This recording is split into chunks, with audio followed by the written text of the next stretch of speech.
33 бөлүм. Менаше такка отурганда 12 жашта эле. Ал Иерусалимде 55 жыл падыша болду. Ал Исраил уулдарынын алдынан теңир кууп салган элдин жийиркеничтүү иштерин туугурап, теңирге жакпаган иштерди кылды. Атасы Хиския жок кылып салган бийик жердеги бутканаларды кайрадан салып, баалдарга курмандык чалынуучу жайларды куруп, Ашера мамыларын тургузуп, асман кошундарынын баарына табынып, ошолорго кызмат кылды. Ошондой эле менин атым Иерусалимде түбөлүк болот деп, Теңир айткан Кудай үйүнө да курмандык чалынуучу жайларды курду.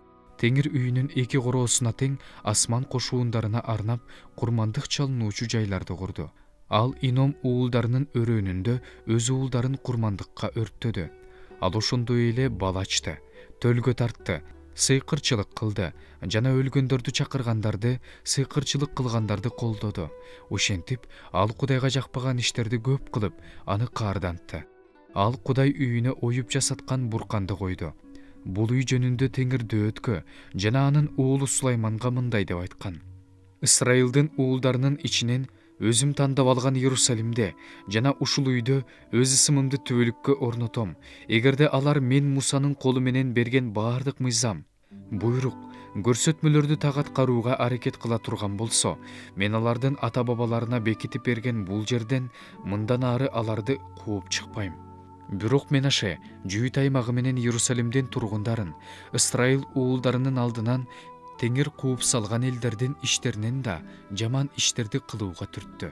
Теңир Менашеге жана анын элине сүйлөдү, бирок алар укпай коюшту. Ошондо Теңир Ашур падышасынын аскер башчыларын аларга каршы жөнөттү. Алар Менашени кишендеп, чынжырлап Бабылга алып келишти. Ал кыйналганда өз Кудай Теңирине жалына баштады. Ошентип, ал өз ата-бабаларынын Кудайынын алдында толук моюн сунду. Ага сыйынды. Кудай да ага назарын салып, сыйынуусун угуп, аны Иерусалимге, өз падышачылыгына кайра алып келди. Ошондо Менаше Теңирдин Кудай экенин тааныды. Ошондон кийин Дөөттүн шаарынын тышкы дубалдарын, Гихон суусунун батыш тарабындагы коктуну бойлото, балык дарбазасынын кире беришине чейин курду. Опелди тегерете дубал менен курчады, дубалды бийик көтөрдү.